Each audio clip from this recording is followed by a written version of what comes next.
بسم اللہ الرحمن الرحیم نحمده ونصلی علی رسولہ الکریم اما بعد بسم اللہ الرحمن الرحیم۔ عزیز طلبہ، آج ہم کنز الدقائق حصہ دوم سبق نمبر 241 شروع کر رہے ہیں۔ اس سبق میں ہم باب ما یبطل بہ الشفعہ سے متعلق پڑھیں گے۔ اس باب میں مصنف علیہ الرحمہ ان امور کو ذکر کریں گے جن سے شفعہ کا حق باطل ہو جاتا ہے۔ عزیز طلبہ، آج کے سبق کا خلاصہ یہ ہے کہ ہم سب سے پہلے 4 ایسی چیزیں پڑھتے ہیں جن سے شفعہ باطل ہو جاتا ہے۔ اربع تبطل بہ الشفعۃ۔ نمبر 1 ترک الطلب۔ اگر شفیع طلب کو چھوڑ دے، چاہے طلب مواسبت ہو، چاہے طلب تقریر ہو یا طلب خصومت ہو، تو ترک کی طلب سے حق شفعہ باطل ہو جاتا ہے، اس لیے کہ حق شفعہ یہ ایک کمزور حق ہے جو اعراض سے باطل ہو جاتا ہے۔ اگر شفیع نے طلب چھوڑ دی تو اس سے اس کا حق شفعہ باطل ہو جائے گا۔ نمبر 2 اخذ الرشوت۔ رشوت لے لینے سے بھی حق شفعہ باطل ہو جاتا ہے۔ مثلا شفیع مشتری سے کہے میں بطور شفعہ کہ آپ سے یہ زمین نہیں لیتا، اگر آپ مجھے 1 لاکھ روپے دے دیتے ہیں تو میں اپنے حق شفعہ سے دستبردار ہو جاتا ہوں، تو اس کا یہ 1 لاکھ روپے لینا رشوت شمار ہوگا اور حق شفعہ اس کا باطل ہو جائے گا، اس لیے کہ یہ اعراض کی بڑی دلیل ہے اور یہ 1 لاکھ روپے اس کے لیے استعمال کرنا بھی ناجائز اور حرام ہوگا۔ نمبر 3 موت الشفیع قبل قضاء بالشفعۃ۔ اگر قاضی نے ابھی تک شفعہ کا فیصلہ نہ کیا اور شفیع فوت ہو جائے تو شفیع کے مرنے سے حق شفعہ باطل ہو جائے گا، اس لیے کہ حق شفعہ کا اصل حقدار شفیع تھا۔ جب وہ فوت ہو چکا تو اب اس کے ورثہ کو شفعہ کا حق حاصل نہیں ہوگا۔ وجہ یہ کہ ورثہ جس وقت پیش ہو رہی تھی اس وقت یہ مشفوع بھی ان کی ملکیت میں نہیں تھی۔ نمبر 4 چوتھے نمبر پر جس سے شفعہ باطل ہو جاتا ہے بیع المشفوع بہ۔ جس چیز کے ذریعے وہ بے کر رہا ہے، دار مشفوع بہ کو اگر بیچ دیا شفیع نے قبل القضاء بالشفعۃ تو اس سے بھی اس کا حق شفعہ باطل ہو جاتا ہے۔ آگے مصنف علیہ الرحمہ آج کے سبق میں ہم پڑھیں گے کہ 3 چیزیں ایسے ذکر فرمائیں گے جن سے حق شفعہ باطل نہیں ہوتا۔ نمبر 1 ظہور قلت ثمن۔ ثمن اگر کم ظاہر ہو چکا، مثلا پہلے شفیع کو بتایا بھئی کہ ہم نے 10 لاکھ کے یہ 6 مرلے خریدے ہیں، اس نے کہا بھئی 10 لاکھ کی کون خرید سکتا ہے، میں شفعہ نہیں کر سکتا 10 لاکھ کے بدلے میں، تو لہذا اس نے شفعہ چھوڑ دیا۔ پھر بعد میں معلوم ہو 10 لاکھ کے نہیں بلکہ 5 لاکھ کے اس نے خریدے، تو پھر دوبارہ شفعہ کرنا چاہتا ہے تو کر سکتا ہے، اس سے اس کا حق شفعہ باطل نہ ہوگا۔ ظہور الاختلاف فی جنس ثمن۔ جنس ثمن میں اگر اختلاف سامنے آیا تو اس صورت میں بھی شفیع کو شفعہ کا حق دوبارہ حاصل ہوگا۔ مثلا اس شفیع کو کہا گیا، مشتری نے کہا کہ ہم نے $10,000 میں یہ گھر خریدا ہے، اس نے کہا بھی میں کہاں سے ڈالر لا کر دوں گا اس کو، چلو میں شفعہ نہیں کر سکتا۔ پھر بعد میں پتہ چلا کہ اس نے 10 من گندم کے بدلے میں خریدا ہو، یعنی جنس ثمن میں تبدیلی ظاہر ہوگی، اختلاف ظاہر ہوا، تو اس صورت میں اب شفیع کو شفعہ کا حق ہوگا اور اس نے جو شفعہ چھوڑ دیا تھا اس چھوڑنے سے اس کا حق شفعہ باطل نہ ہوگا۔ اور ظہور الاختلاف فی المشتری۔ اسی طرح اگر مشتری میں اختلاف سامنے آیا، اس سے کہا گیا بھئی کہ طارق جمیل صاحب آپ کے پڑوس میں آ رہے ہیں، تو اس نے کہا یہ تو بہت اچھی بات ہے، اس کے پڑوس ہونے پر میں خوش ہوں، میں شفعہ نہیں کرتا۔ پھر جب پتہ چلا یہ تو الطاف حسین آ رہا ہے، بھئی الطاف حسین نے یہ گھر خریدا ہے، امکیہ موال نے خریدا ہے، پھر یہ بیچارہ پریشان ہو گیا کہ اب کیا ہوگا، تو فرماتے اس صورت میں اگر یہ دوبارہ شفعہ کا حق کرنا چاہے تو کر سکتا ہے، اس کا حق شفعہ باطل نہیں ہوگا۔ تو یہ آج کے سبق کا خلاصہ ہے کہ 4 چیزوں سے شفعہ باطل ہو جاتے ہیں اور 3 چیزوں کی صورت میں شفعہ باطل نہیں ہوتا۔ تو عزیز طلبہ آتے ہیں کتاب کی طرف۔ سب سے پہلے ہم عبارت پڑھتے ہیں باب ما یبطل بہ الشفعۃ وتبطل بترك طلب المواثبة أو التقرير وبالصلح من الشفعة على عوض وعليه رده وبموت شفيع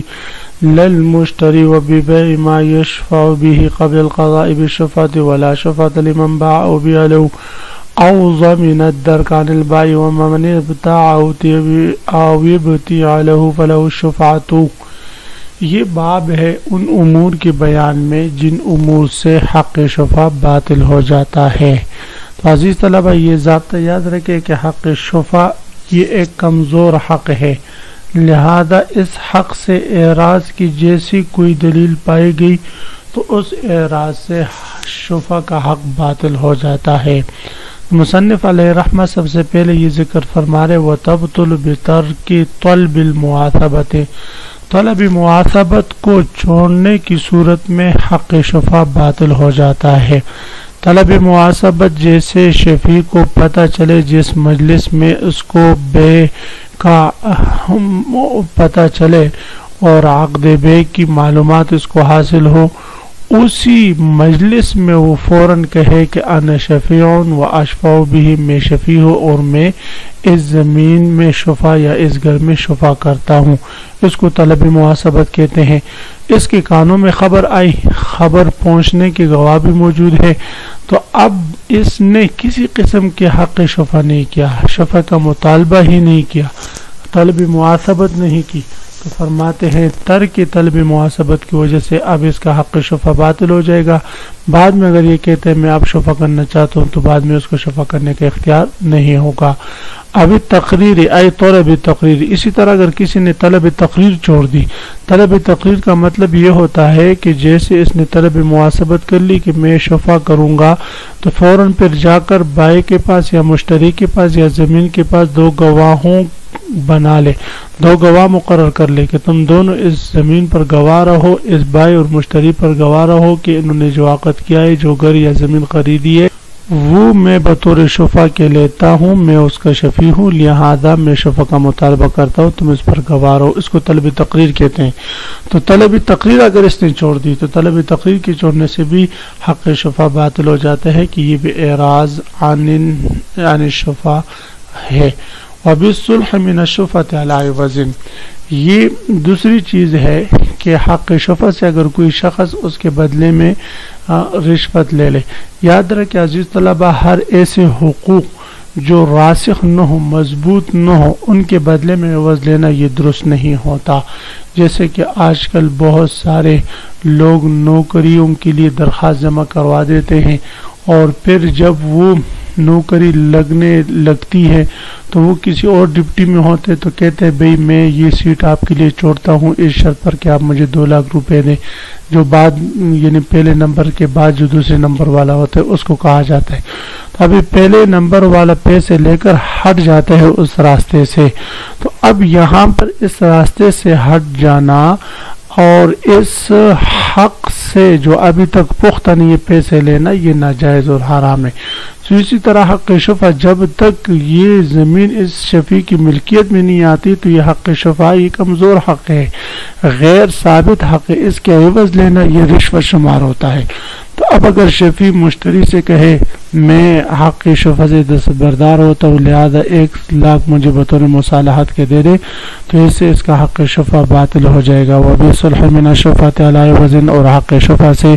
صلح کرنا کسی عوض پر، اس سے بھی حق شفا باطل ہو جاتا ہے. وعلیہ رده، شفیع پر وہ عوض واپس لوٹانا اس مشتری کو ضروری ہے جو اس نے لیا ہو. وبموت شفیع، تیسری چیز جس سے حق شفا باطل ہو جاتا ہے وہ شفیع کا فوت ہو جانا، مر جانا. شفیع کے مرنے سے بھی حق شفا باطل ہو جاتا ہے. وجہ یہ ہے کہ شفیع کے حق میں ابھی تک قاضی نے اگر فیصلہ نہیں کیا ہو اور شفیع فوت ہو جائے تو اب حق شفا باطل ہو جائے گی، اس لیے کہ ہم نے پڑھا کہ حق شفا کمزور حق ہے، اس میں میراث جاری نہیں ہوتا. اب اگر وارثہ کو ہم حق شفا دے تو یہ زمین ابھی ان کی ملکیت میں ہے، جس وقت عقد ہو رہا تھا، بے وجہ ہو رہا تھا، اس وقت وہ ان کی ملکیت میں نہیں تھی، تو اس لیے فرماتے ان کی طرف یہ حق شفا منتقل نہیں ہوگا. شفیع کے فوت ہونے سے حق شفا باطل ہو جائے گا. للمشتری، مشتری کے فوت ہونے سے حق شفا باطل نہیں ہوگا. ای لا تبطل بموت المشتری، مشتری کے مرنے سے حق شفا باطل نہ ہوگا. وجہ یہ ہے کہ حق شفا تو شفیع کا حق ہے، اس کے مرنے اور زندے کا اعتبار تو ہو سکتا ہے، مشتری چاہے ہو یا نہ ہو وہ اس کا کوئی اعتبار نہیں ہے، لہذا مشتری کی فوت ہونے سے حق شفع باطل نہ ہوگا۔ وَبِبَيْعِ مَا يَشْفَعُ بِهِ قَبْلَ الْقَضَاءِ بِالشُّفْعَةِ۔ عزیز طلبہ، اس عبارت میں مصنف علیہ الرحمہ اعراض کی اور صورت ذکر فرما رہے، لہذا اعراض کی کوئی بھی صورت پائی گئی جس سے پتہ چلے کہ شفیع شفع نہیں کرنا چاہتا تو بعد میں پھر اس کو شفع کا حق حاصل نہیں ہوگا، تو فرماتے اور تب باطل ہو جاتا ہے شفع بِبَيْعِ مَا يَشْفَعُ بِهِ، اس گھر کے بیچنے سے جس کے ذریعے وہ شفع کر رہا تھا، جس گھر کے ذریعے شفع کیا کر رہا تھا اس گھر کو اگر شفیع نے بیچ دیا تو فرماتے ہیں اب اس کو دوبارہ شفع کرنے کا حق حاصل نہیں ہوگا۔ وجہ یہ ہے کہ مشفوع بہ کا موجود ہونا ضروری ہے حق شفع کے لیے، وہ تو اس کو جو حق شفع ملا تھا اس مشفوع بہ کی وجہ سے ملا تھا، اب جب مشفوع بہ اس کی ملکیت میں نہیں رہا تو حق شفع باطل ہو جائے گا۔ وَبِبَيْعِ مَا يُشْفَعُ بِهِ، اور اس گھر کے بیچنے سے جس کے ذریعے شفع کیا جاتا ہے قبل القضاء بالشفعۃ، شفع کے فیصلہ کرنے سے پہلے ہاں اگر قاضی نے اس کے حق میں شفع کا فیصلہ کر لیا کہ آپ یہ خرید لے، پیسے جمع کروا دے فلاں تاریخ تک، اس کے بعد وہ گھر بیچ کر اور اس کے پیسے دے دیتے ہیں تو اس میں کوئی حرج نہیں۔ وَلَا شُفْعَةَ لِمَنْ بَاعَ أَوْ بِيَعَ لَهُ۔ عزیز طلبہ، اگر کوئی شخص وہ گھر جس کا وہ شفیع بنتا ہے اور اس گھر کو وہ خود بیچ دیتا ہے، مثلا زید نے عامر کو فون کیا بھئی آپ کے پڑوس میں جو میرا گھر ہے یا جس گھر میں اور آپ مشترک ہے شریک ہیں وہ گھر میں جو میرا حصہ ہے وہ آپ بیچ دیں، تو زید نے یہ فون کیا عامر کو اور عامر نے اس کا گھر بیچ دیا، اس کا حصہ بیچ دیا۔ اب اس کے بعد زید کہتا ہے، عامر کہتا ہے میں تو شفیع ہوں، میں شفع سے لوں گا، تو فرماتا ابھی مشتری سے نہیں لے سکتے، اس لیے کہ یہ خود بیچنے والا خود جو ہے وہ کیا کر رہے بھئی اس شفع سے اور اس چیز سے اعراض کر رہا ہے، تو فرماتے ولا شفعہ، اور اس شخص کو شفع کا حق حاصل نہیں لمن باع، جس نے بعینی ہی وہ مشفوع بیچ دیا، او بیع لہ، یا اس کے لیے وہ بیچ دیا گیا ہو، او ضامن الدرک عن البائع۔ اسی طرح اگر کوئی شخص بائی کی طرف سے ضمان درک قبول کی کسی نے، ضمان درک کیسے کہتے ہیں کہ بے ہو جائے، ایجاب و قبول ہو جائے، بائع یا مشتری کی طرف سے کوئی شخص ضامن بن جائے بے کہ یہ بے کر لو اور اس مبی سے مطمئن نہ ہو، اگر اس میں کسی قسم کا مستحق نکلا ہے، اس کا کوئی اس میں کسی قسم کا عیب نکلا ہے تو اس کا ذمہ دار میں ہوں، یعنی بے میں مستقبل میں پیش آنے والی خرابی یا کمی کوتاہی کا ضمان قبول کرنے کو ضمان درک کہتے ہیں۔ اب اگر کوئی شخص بائی کی طرف سے ضمان درک قبول کر لیتا ہے، مثلا زید اپنا گھر بیچ رہا ہے، عامر اس کا شفیع ہے، عامر زید سے کہتا ہے، زید کی مشتری سے کہتے ہیں آپ یہ گھر خرید لو اور میں بائی کی طرف سے ضامن ہوں، اگر اس میں کسی قسم کی کمی کوتاہی نظر آئی تو اس کا ضمان مجھ پر ہے، بعد میں مشتری سے کہتے ہوئے یہ میں تو اس کا شفیع ہوں لہذا میں یہ لوں گا تو اس کو آپ شفع کا حق حاصل نہیں ہوگا، وجہ یہ کہ اس نے ضمان درک قبول کر کے اعراض عن شفع کا اظہار کر لیا، او ضمن الدرک، یا اس نے ضمان درک قبول کر لیا عن بائی کی طرف سے۔ ومن ابتاع او ابتیع لہ، ہاں اگر کوئی شخص کوئی گھر خریدے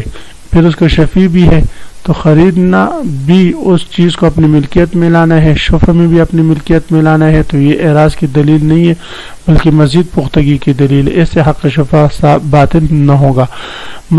اس کی ثمر اختلاف اس صورت میں ہوگا کہ زید جو ہے وہ شفیع ہے شریک فی حق المبی ہونے کی وجہ سے،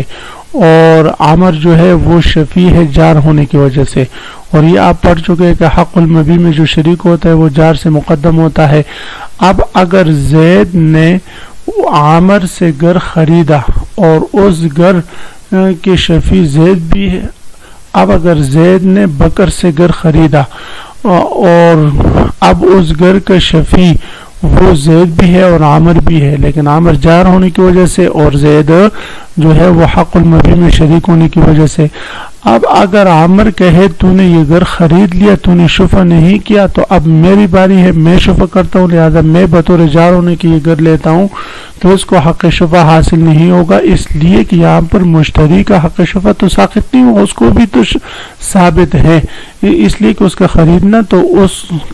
راز کی دلیل نہیں ہے شفع سے. ومن ابتاع، اگر کسی نے کوئی گھر خریدا یا زمین ابتاع لہو، یا اس کے لیے خریدا گیا، یعنی اس کے وکیل نے اس کے لیے خریدا، فلہ شفع، تو اس کے لیے مشتری کے لیے شفع کا حق حاصل ہوگا. وَإِنْ قِيلَ لِلشَّفِيعِ، اب یہاں سے 3 صورتیں وہ ذکر فرما رہے ہیں جس سے حق شفع باطل نہیں ہوتا. میں سے پہلی یہ ہے کہ اگر شفیع کو کہا گیا ان بیعت بألف کی، یہ اگر 1000 کا بیچا گیا ہے، فسلمہ، بس اس نے شفع چھوڑ دیا، بھئی 1000 کا کون اس کو خریدے گا. ثم علم، پھر اس کے بعد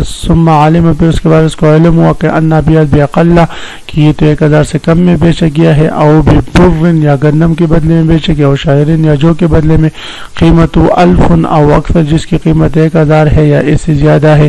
فَلَهُ الشُّفْعَةُ، تو اس صورت میں شفیع کو شفع کا حق حاصل ہوگا، اس لیے کہ اس نے زیادہ سمن سمجھ کر اس شفع کو چھوڑا تھا. اب جب سمن زیادہ نہیں، کم ہے یا جنس تبدیل ہے، تو اب اس کو شفع کا حق حاصل ہوگا. وَلَوْ بَانَ أَنَّهَا بِيَدْ بِدَنَانِيرٍ قِيمَةُ 1000، اگر اس پر یہ بات واضح ہوئی کہ یہ تو دنانیر کے بدلے میں بیچا گیا ہے اور اس کی دراہم کے بدلے میں بیچا گیا ہے، پھر بعد میں معلوم ہو کہ وہ تو دنانیر تھی، اس کی قیمت 10 دراہم کے بدلے میں برابر ہے، تو فرماتے اس صورت میں پھر اس کو شفع کا حق حاصل نہیں ہوگا، اس لیے کہ دونوں کا جنس متحد ہے، مختلف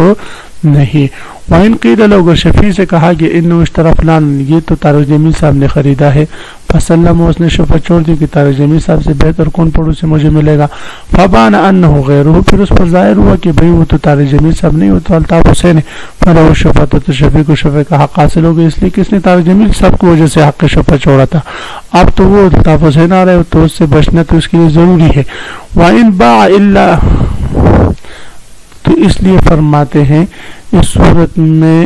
اس کو شفع کا حق حاصل ہوگا. تو عزیز طلبہ، آج کے سبق کا خلاصہ یہ ہوا کہ ہم نے 4 صورتیں پڑھی، ان 4 صورتوں کی وجہ سے حق شفع باطل ہو جاتا ہے، اور پھر 3 صورتیں پڑھی جن سے حق شفع باطل نہیں ہوتا. آپ حضرات اس کو خوب سے سنے سمجھے. اللہ ہم سب کا حامی و ناصر و آمین و آخر دعوانا ان الحمدللہ رب العالمین.